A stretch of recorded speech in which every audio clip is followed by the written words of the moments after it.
If you want to change the world, start off by making your bed. If you make your bed every morning, you will have accomplished the first task of the day. It will give you a small sense of pride, and it will encourage you to do another task, and another, and another. And by the end of the day, that one task completed will have turned into many tasks completed. Making your bed will also reinforce the fact that the little things in life matter. If you can't do the little things right, you'll never be able to do the big things right. And if by chance you have a miserable day, you will come home to a bed that is made, that you made. And a made bed gives you encouragement that tomorrow will be better. To pass SEAL training, there are a series of long swims that must be completed. One is the night swim. Before the swim, the instructors joyfully brief the students on all the species of sharks that inhabit the waters off San Clemente. They assure you, however, that no student has ever been eaten by a shark, at least not that they can remember. But you are also taught that if a shark begins to circle your position, stand your ground. Do not swim away. Do not act afraid. And if the shark, hungry for a midnight snack, darts towards you, then summons up all your strength and punch him in the snout, and he will turn and swim away. There are a lot of sharks in the world. If you hope to complete the swim, you will have to deal with them. So if you want to change the world, don't back down from the sharks. Over a few weeks of difficult training, my SEAL class, which started with 150 men, was down to just 42. There were now 6 boat crews of 7 men each. I was in the boat with the tall guys, but the best boat crew we had was made up of the little guys, the Munchkin crew, we called them. No one was over 5'5". The Munchkin boat crew had 1 American Indian, 1 African American, 1 Polish American, 1 Greek American, 1 Italian American, and 2 tough kids from the Midwest. They out-paddled, outran, and outswam all the other boat crews.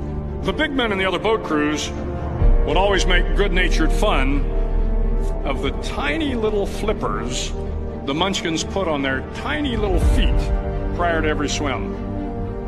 But somehow these little guys from every corner of the nation and the world always had the last laugh, swimming faster than everyone and reaching the shore long before the rest of us. SEAL training was a great equalizer.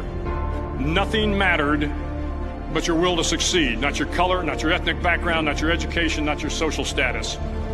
If you want to change the world, measure a person by the size of their heart, not by the size of their fingers. The 9th week of training is referred to as Hell Week. It is 6 days of no sleep, constant physical and mental harassment, and 1 special day at the Mud Flats. The Mud Flats are an area between San Diego and Tijuana where the water runs off and creates the Tijuana Sloughs, a swampy patch of terrain where the mud will engulf you. It is on Wednesday of Hell Week that you paddle down to the Mud Flats and spend the next 15 hours trying to survive the freezing cold, the howling wind, and the incessant pressure to quit from the instructors. As the sun began to set that Wednesday evening, my training class, having committed some egregious infraction to the rules, was ordered into the mud. The mud consumed each man till there was nothing visible but our heads. The instructors told us we could leave the mud if only 5 men would quit. Only 5 men, just 5 men, and we could get out of the oppressive cold.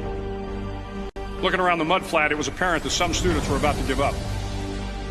It was still over 8 hours till the sun came up. 8 more hours of bone-chilling cold. The chattering teeth and the shivering moans of the trainees were so loud, it was hard to hear anything. And then one voice began to echo through the night. One voice raised in song. The song was terribly out of tune, but sung with great enthusiasm.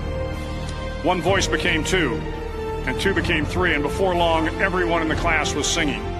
The instructors threatened us with more time in the mud if we kept up the singing, but the singing persisted, and somehow the mud seemed a little warmer, and the wind a little tamer, and the dawn not so far away. If I have learned anything in my time traveling the world, it is the power of hope. The power of one person, a Washington, a Lincoln, King, Mandela, and even a young girl from Pakistan, Malala. One person can change the world by giving people hope. So if you want to change the world, start each day with a task completed. Find someone to help you through life. Respect everyone. Know that life is not fair and that you will fail often. But if you take some risks, step up when the times are the toughest, face down the bullies, lift up the downtrodden, and never, ever give up. If you do these things, the next generation and the generations that follow will live in a world far better than the one we have today. And what started here will indeed have changed the world for the better.